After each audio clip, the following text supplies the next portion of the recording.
I would teach you how to think correctly. The largest gap between successful and unsuccessful people in life is the thinking gap. I'm not talking about being smart. I'm not talking about an IQ. I'm talking about how you think, how I think. Successful people think differently than unsuccessful people. Wise thinking leads to right living. Stupid thinking leads to wrong living. If you want to have a fulfilled life, you have to fill your mind correctly.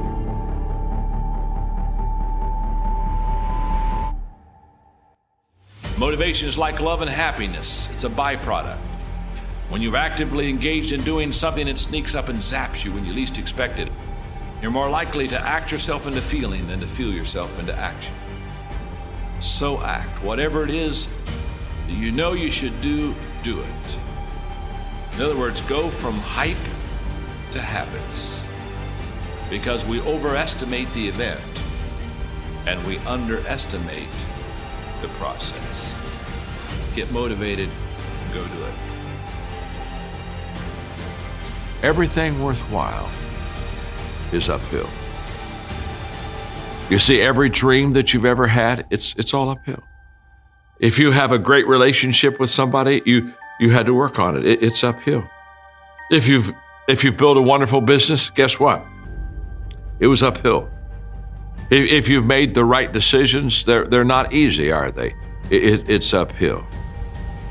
And the only way that you can go uphill is to be intentional. Nobody ever accidentally went uphill. You've never talked to a successful person and said, how did you get to the top of the mountain? And then look at you and say, I have no idea. If they're at the top of the mountain, they know how they got there.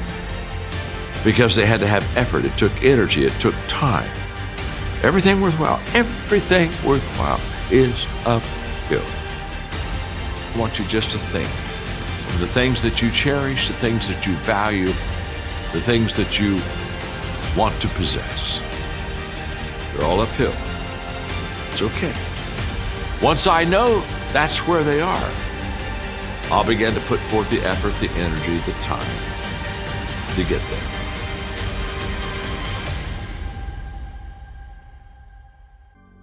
People that are knowledgeable about habits say that it takes 30 days for a habit to become a habit.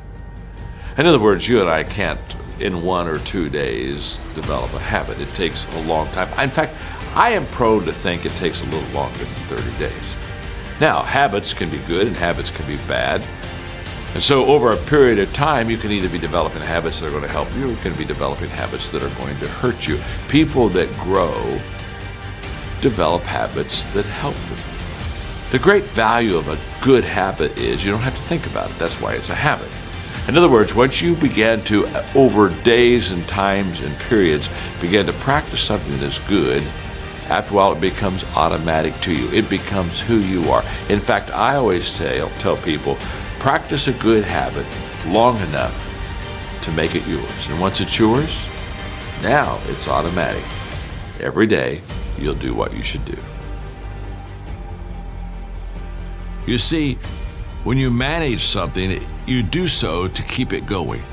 Well, you don't need to keep time going. You don't even need to watch it. You can be completely unaware of it. You can go to sleep, doesn't matter. Time just continually moves. Doesn't need you, it doesn't need me. It just keeps moving. We don't need to do time management because there's nothing to manage. It's automatic. It continually moves. What we need to do is priority management. With the time that is continually slipping away from us, we need to manage our priorities to maximize the time we have. So don't manage your time, maximize your time. How? By doing the things that are the most important to do at that moment. Make every day your masterpiece.